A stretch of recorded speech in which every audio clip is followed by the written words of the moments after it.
Hello, my name's Jeff Richards, and I'm here to tell you about Dr. George Rice and the creation of a new community garden that is honouring his memory. Now let's put this into perspective. This is a presentation that was first given to members of staff of the London Borough of Sutton as part of their Race Equality Week in 2022. And I work for a local church charity called Sutton FX. And as part of my work, I participate in the Black Lives Matter group, organised as part of the work of Sutton's Fairness Commission. I also have, through my work within the Friends of St Nicholas Churchyard, a very strong sense of the history of Sutton. Friends of St Nicholas Churchyard, well, St Nicholas Churchyard is the graveyard of the church right next to the civic offices. Sutton as a community has existed since the 7th century. We've over 1,300 years of history. There are detailed records of the inhabitants of Sutton that date from the 14th century. That's wills, records of baptisms and funerals.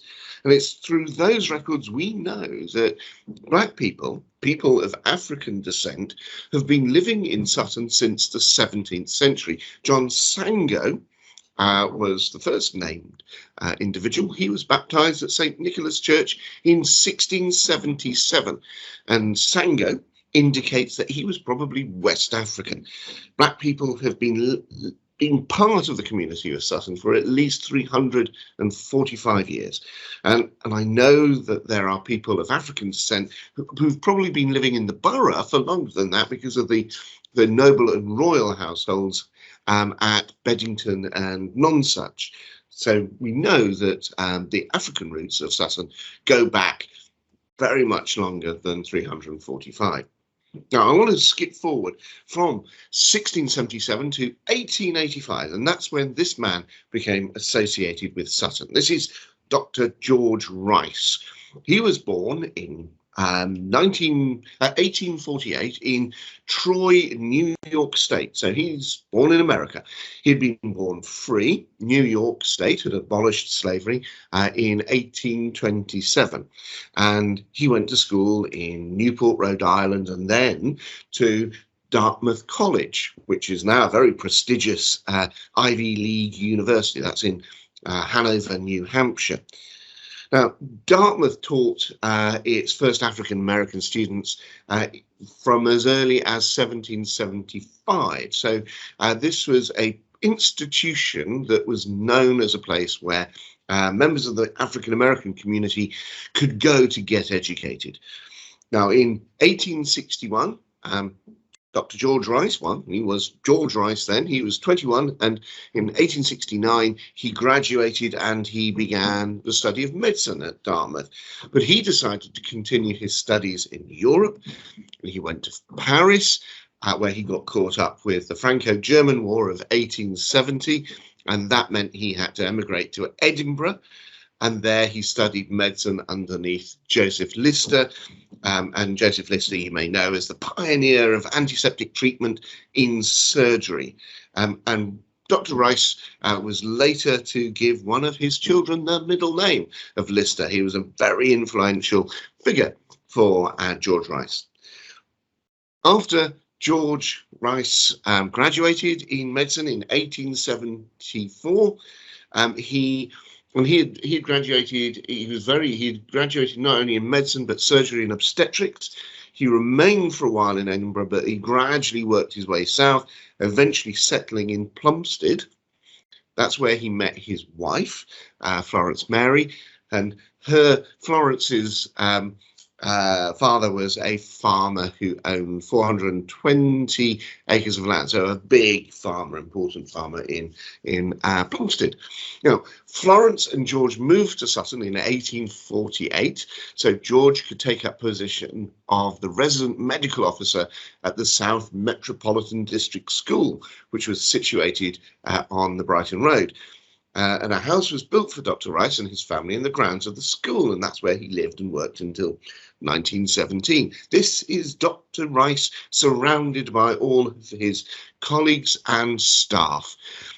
Here's his wife, had sons baptised in Sutton Parish Church in 1885 and 1887. Unfortunately, both those children died young. If we zoom in on the photograph, we can get a very strong sense of Dr. George Rice.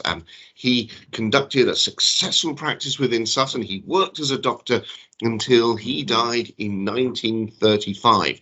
And what's most relevant for our current situation here as we emerge from 2 years of the COVID-19 pandemic is that Dr. George Rice filled many local appointments that included the position of public vaccinator for Sutton, Cheam and Carshalton.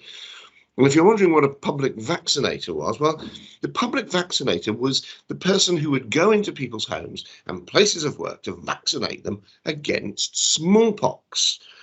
And that was a hugely trusted role. And it just places it into really the work that has had to be done across all of society to try and allow us to recover from the impact of the pandemic. This pandemic has affected so many people's lives, and so we're working as Sutton FX with an art group called Team Imagineers to create a memorial wall, a place where dozens of ceramic hearts and plaques made by the residents of Sutton that celebrate and commemorate the experience of being an everyday hero through the pandemic can be installed.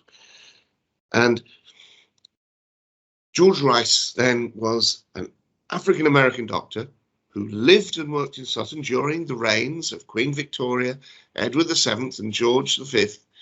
He was a pioneer of vaccination in Cheam, Sutton and Carshalton. He saved hundreds of children from dying of smallpox through his work in vaccination. He was the very epitome of the everyday hero.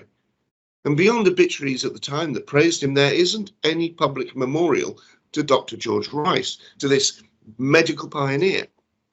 And that's where our vision to create the Dr. George Rice Community Garden comes in.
Thank you for watching that. I'm pleased to say that Sutton FX has now been offered a license to take over management of the land to create the Dr. George Rice Community Garden. Do you want to get involved and to help us make our vision a reality?